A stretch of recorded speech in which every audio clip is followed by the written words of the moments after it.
Well, shit, guys. Do we want to do more? Are we done? Yes, because you reminded me with your rage why you are rageful right now. Sure. Oh, there's so much rage in me. Let's talk about it.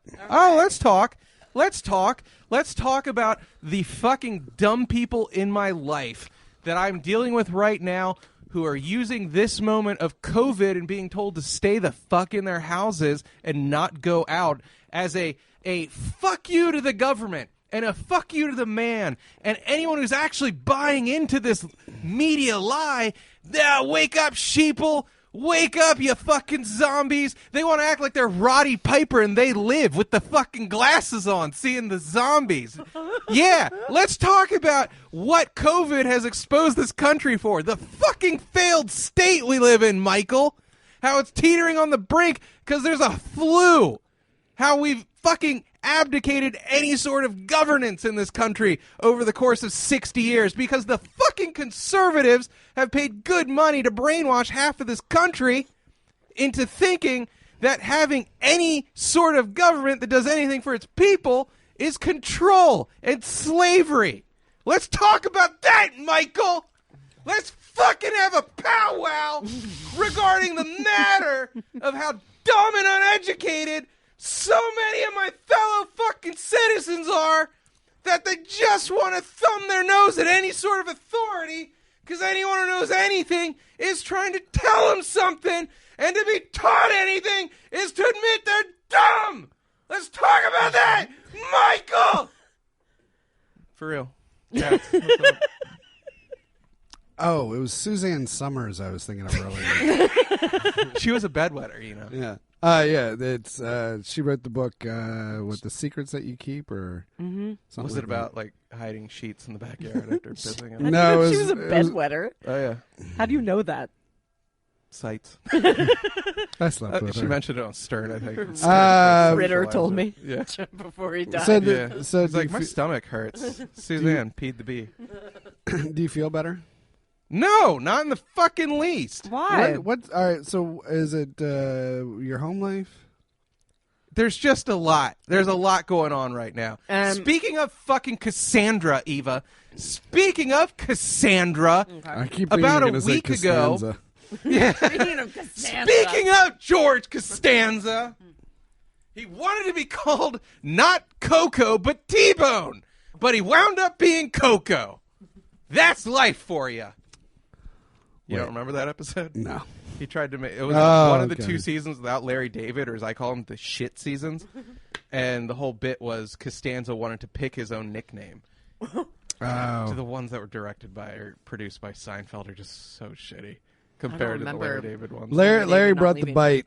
Oh my, yeah, like Seinfeld really just turned it into a dipshit sitcom. It was heartbreaking. So, So the Jews, yeah. what the Cassandra you were saying? So a couple of weeks ago, I put my New York trip on hold because I saw the writing on the fucking wall about this. What? Right now, Dawn is trying to wrangle our money back from the fucking parasite on Airbnb who's making the case we still should have gone to New York this weekend and he won't refund us because it's not a big deal. Here's what gets me more than anything, Michael. Here's what fucking sets me off. I'm here too. Eva, you're an angel. Thank you. And you just roll with me. You're ride or die. Michael needs convincing still. Okay. I love you. Here it comes, Michael. Every motherfucker out there is just going with whatever their pocketbook dictates. And I don't know if I should blame them for that because, again, this country is a goddamn dead husk. And fucking 95% of us are just teetering on the brink, one paycheck away from having to show our assholes on OnlyFans to make ends meet, to get our insulin. So here's what gets me, Michael. Anyone, and I mean anyone, who's working from home and getting that paid leave, they're like, this is a good idea. Let's minimize exposure. Let's stay home for a month. Who gives a shit? Anyone who needs to make their money out there is fucking lying through their teeth and just saying, it's not a big deal. It's mass hysteria. And trivializing shit, not because they know any better, but because there's money tied into it. And just be honest. Just say, I'm fucking anxious that I'm not making money, and that compounds with my fear of getting sick. That's all I want. That's all I goddamn want. Honesty. My brother comes in the house every fucking day, angrier and angrier, raging about how this has shown what half of the country, like how retarded, in his words, and my words, half the country is. Because they're buying into the hysteria. And he's shrieking like a maniac. Something I can't relate to, Michael. And all I can think is, just say it. Just come out and say it, Will. And by the way, my brother's worried like about me. getting sick, and you're worried about being poor. Yeah, that's it. Just say these two things. Just experience fear like a normal person. Like Dune, when Muad'Dib lets the fear pass over him and through him. Fear is the mind killer, Michael. I'm pointing to my temple. I'm pointing to my temple right now for emphasis.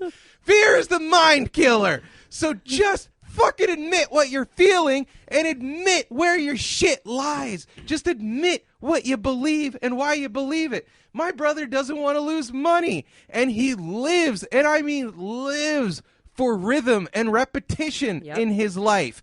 He only works and goes to the gym. He lives to work 7 days a week and go to the gym. And shave his entire body. So it's the consistency of a seal. Porpoise shiny every day. Everything. If you've ever seen Always Sunny, where Frank coats himself in the antibacterial stuff, and he's pure, and he's shiny, and he's slippery, and he's bald, that's my brother, minus the whitey tighties. He wears black underwear. But just come home and say, I'm fucking bored to tears, and I'm scared. I'm scared because I could catch something, and I'm sick of not making money, and my rhythm's disrupted, and it forces me to look into the fucking abyss that is my life, which I've built an entire architecture around the skeleton of work and routine, and there's no heart inside there. There's nothing. Just work and routine, and then I'll wake up dead one day. And now I'm going to fucking have to face that because I don't have jobs to go to. And I just have to stare into the abyss. People like you and me, Michael and Eva, but especially me and Michael, because we have improv training, this doesn't faze me one bit. I'm just like, oh, this is the game of this scene. We're quarantined. There's a disease. That's the rule. That's the funny thing in this scene. So we're going to play the game called Quarantine in this scene. That's all I view this as. My mind is so nimble from improv, Michael, you could tell me a polar bear was the president tomorrow. Wouldn't shake me. I would know not to eat his liver because it's too full of vitamin D. That would kill you. But I would know it. It might be vitamin E, by the way. Don't eat polar bear liver. It will kill you from some sort of vitamin oversaturation. How do you know that? I just do. Okay. I just do. So that's what gets me, which brings us to our friend, our best fucking buddy, Pete Bergen. Hi, buddy Bergen. Hi, Pete. Hi, fucking Pete Bergen. Hi, best buddy, whom I've invited on the show 100 fucking times and has never been here. Hi, Pete Bergen. Hi. So, taking a sip of water, I was supposed to do a workshop with Pete Bergen today, an improv workshop. So there was an improv workshop today, this morning, 16 of us plus Pete Bergen, in Pete Bergen's apartment basement. And then tonight, Pete Bergen was very kindly putting together a show for, I believe, a performer in the area that is afflicted with cancer. Oh. And again, because this fucking country is a failed state. Do you get how failed this country is, Eva and Michael? Do you understand how fucked we are? We're fine with China being better at us than testing and curing its citizens. We're fine with Korea being better at this than us. We're fine with the goddamn Italians being more organized and capable of handling this than us. We're fucking lower than the Italians. What does that mean? What does that mean? And we're just fine with it. Half of our citizenry is just okay with this. A fucking government that cannot take care of its citizens is not a government. What does this mean? Yes, Michael. I was just going to say, you made me think that our country views making money like the NFL, and we view like taking care of our citizens and emergencies like soccer. So when you mention the Italians and like Korea and everything, they're being much more organized. It pretty much it translates into sports. Oh, all right, continue. Because we're NFL and they're soccer. Point noted and considered, and I appreciate that. I want you to stop yelling because your throat does hurt. Well, no, my throat's fine. I can scream for hours. Okay. I used to work at a talk radio station. Also, the girl on the A-team, whoever she was hot. Peggy Lipton?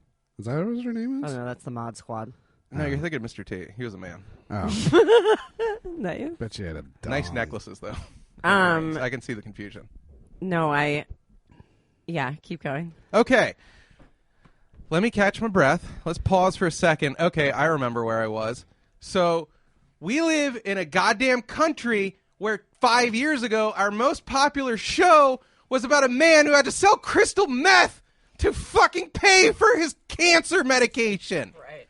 And we're just like, this is well done, Vince Gilligan. So funny, and it could be true. How well done. Yeah. That is the country we live in. But that fucking country, Michael, that was too much government control for about 44% of our citizenry. That was too much of Uncle Sam up your ass. So we elect this piece of orange shit to the office. This fucking monkey retard that I wouldn't trust to plunge my toilet. This motherfucker. I watched his speech yesterday, Michael. I was horrified. I didn't watch. This fucking Alzheimer's patient, he can scream about 5 things, kind of like those toys, the wheel, and you pull on it, and the wheel lands in different places, and then like the cow goes moo, and the horse goes neigh. That's what Donald Trump is for conservatives. He literally is just a fucking ripcord you pull that goes, Hillary Clinton! And then, the libtards! That's what fucking Donald Trump is. He's a fucking child's toy for the conservatives. And I don't even blame the conservatives. You know why? Because they're fucking billionaires that have spent the better part of 100 years trying to make people stupid, to rob them of education, to muddy the waters with disinformation. And they've done it. They've succeeded smashingly.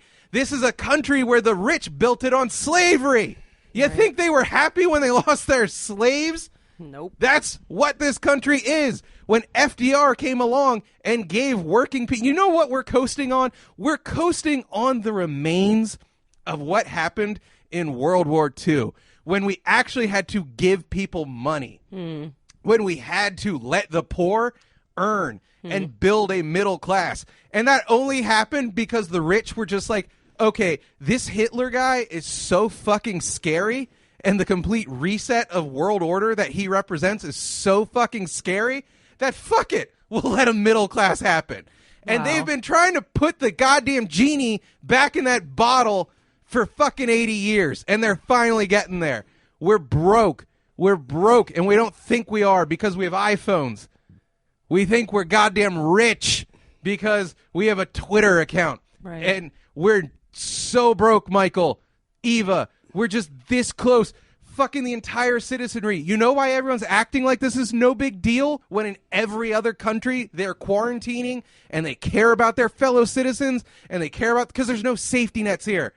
Fucking 90% of our citizenry will miss one paycheck and be out on their asses because we can do nothing. We're a failed state. So back to Pete Bergen.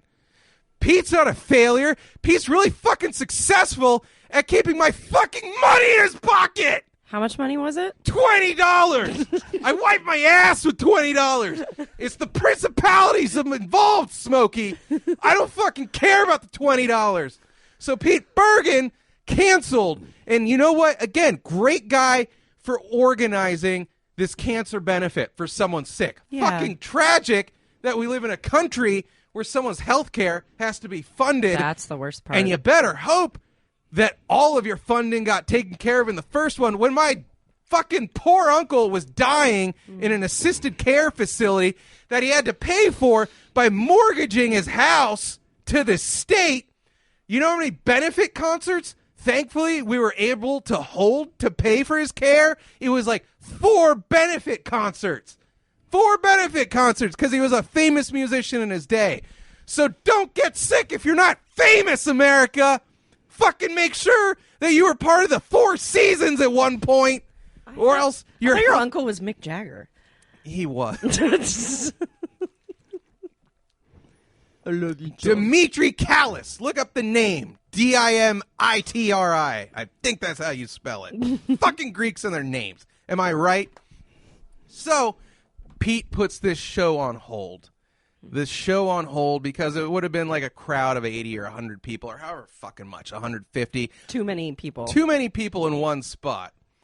But Michael, 50. So 50 is too many people to have in one space.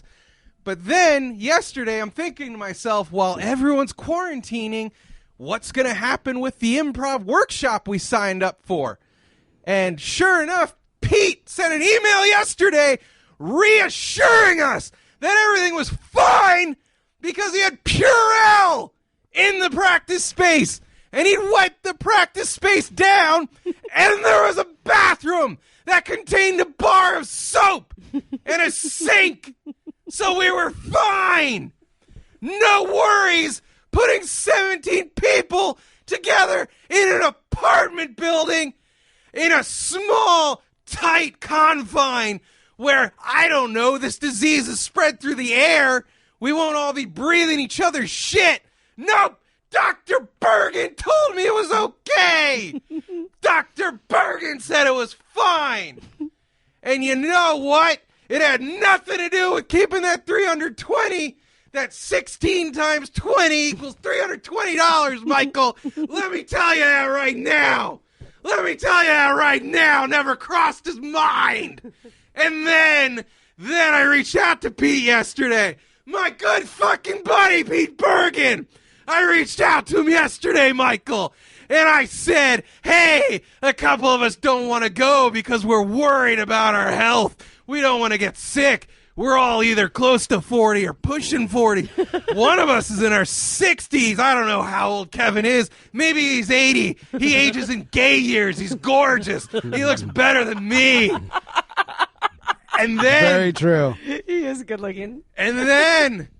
I get an email back from Pete. He ages in gay years. Actually, first I had to email Pete again because I emailed Pete canceling before I get notice of the meeting going on. I guess that first email from me canceling on behalf of 4 out of the 16 was enough to spur some thought in Pete. And so what did Pete think? To do the right thing? No! Pete thought to send out his email saying that he had Cloroxed the place down, pretty much to CDC protocols, Michael. So we were fine. Nothing could have gone wrong. Nothing. And here's what we get. The email, not of a refund. Nope. And again, I don't need the refund. It's $20. Fucking just say, I want to keep your money because I am losing my income. Because I teach improv to school children. And when the schools are closed, I can't teach improv. And I want to keep this money, John. I would say, Pete, keep that money. You're my buddy. Pete Bergen, Pete. Keep this money. Keep it in good health. May all of our health be good, Pete. May it stay good. God bless and keep you, Pete Bergen. You sound like Rick Sanchez. But you know what? We got the email saying he Cloroxed everything. So I replied back. I said, hey, Pete. I respond not to his Chinese menu Gmail account. I respond to the personal Pete Bergen account, thinking maybe the Chinese menu account, I don't know, doesn't get checked that often. Maybe it doesn't get checked often because Pete's a busy man. So I say, hey, Pete Bergen at gmail.com. Did you get my email saying that 4 of us aren't going to make it? Kind of indicating maybe, Michael, just insinuating a little bit that he should call off this workshop in general. A workshop which he declared, again, would be good for us because in these times We need to laugh. We need laughter. We need laughter, Michael. Not I need your $320. Not I need the $320. No, he's doing it for laughs. He's putting himself at risk for laughter. Laughter. So then Pete responds to the second email. Not the first one, but the second. And Pete says, stop being a pussy. Didn't you read that I cleaned the place? And I'm going to give Pete the benefit of the doubt. He called you a pussy? He called me a pussy multiple times. Horrible things Pete said to me in this email. Now I think he was doing it tongue-in-cheek. I think he was doing it to be funny. But Pete was all failing to read this room, guys. Failing to read that, audience. It's so funny when I mention I live with multiple immunocompromised people, and you call me a pussy? A pussy, get it? For not wanting to drag home a deadly disease to them. What a Fakarooski I am. What a cock-goblin mincer. Oh, what a piece of fairy fruit I am. And so then Pete reaches out to me last night via text, and I'm not like Michael with Pete Bergen. Pete and I don't really text. I kind of have his number because I reached out a couple times to get him on the show, and he was busy. I don't think he was blowing me off, to his credit. He was just busy doing stand-up. That's what Pete likes to do. He's a stand-up comedian.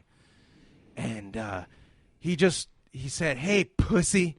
I'm not going to read him verbatim because I find that's crossing a line to read someone's shit verbatim.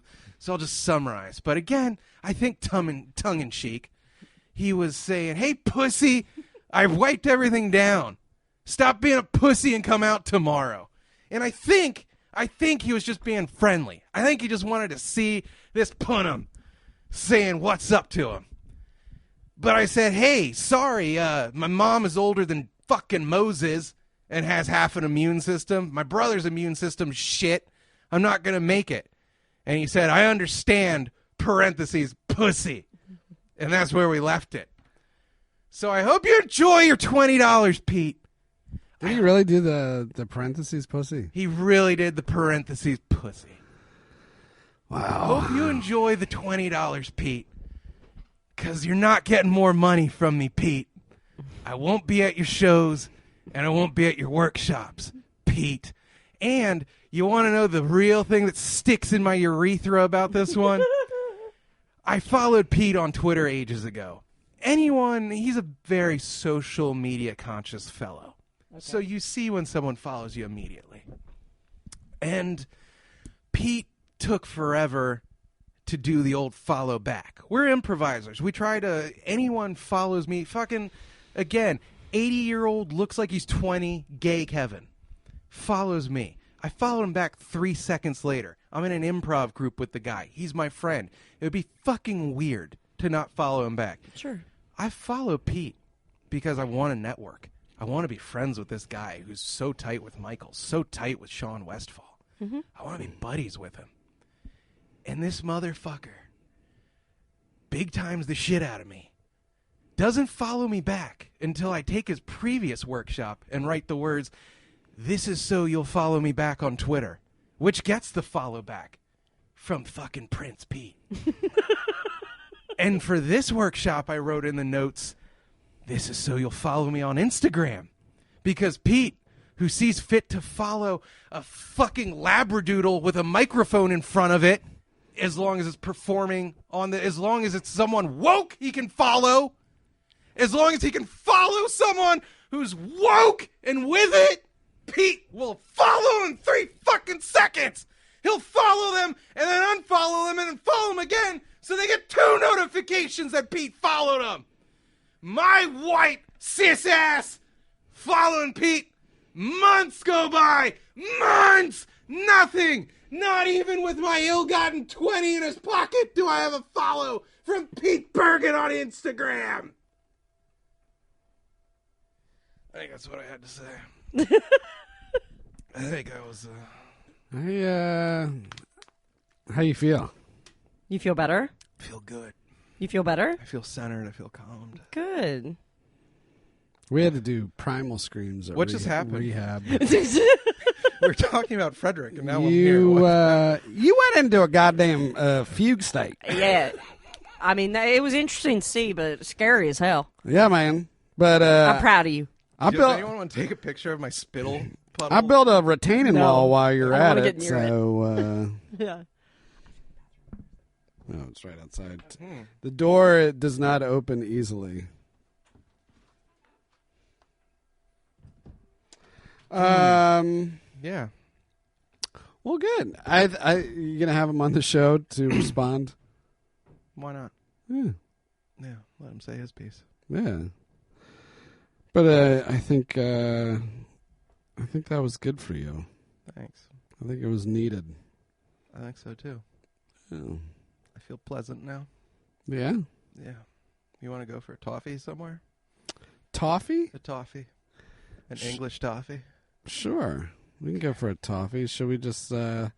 Ava's gone to use the restroom, but I don't know if we can follow that. No. I think for those of you that are still listening, if you... That'll be its own episode. I think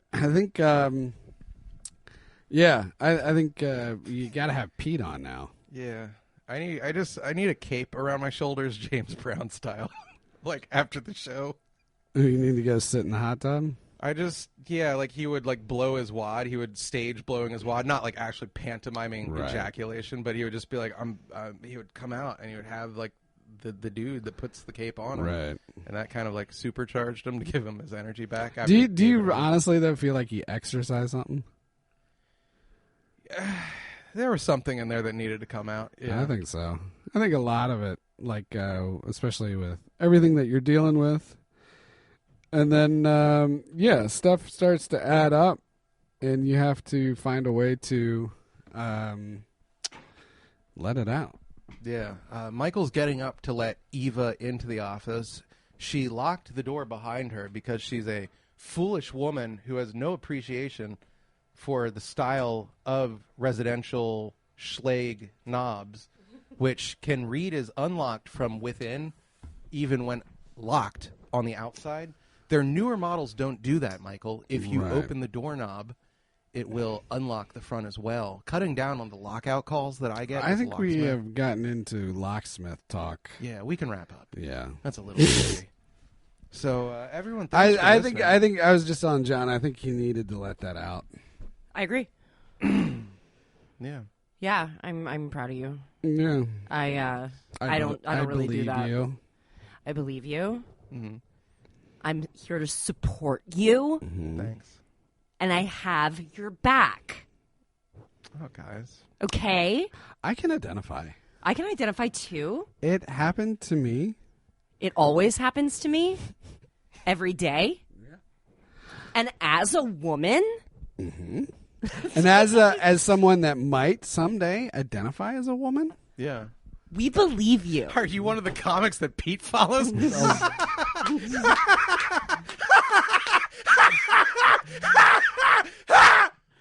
just wanted your head to explode so bad. I mean, I'd miss you because you're like my best friend, but what a way to go. I know. Just exploding. Yeah. Just fucking neck meat. Is your head like pounding right now? The little one. Fucking turgid right now. That's where we should end. Yeah. All right. All right. All That's been the COVID special. Yeah. A very special. Very special Papa Space. Your veiny body. Veiny. Yeah, man. Yeah, man. We love you, Pete. We love you, Pete. Say it, Michael. Yeah, I love Pete. Take care, buddy. What are you? Did you put a hit out on it? Yeah, I know. It's like you're in your mind. It looked like it's happening right now. In fact, and I'm glad you both are here to be my cover. I gotta use the restroom too. Me. Bye.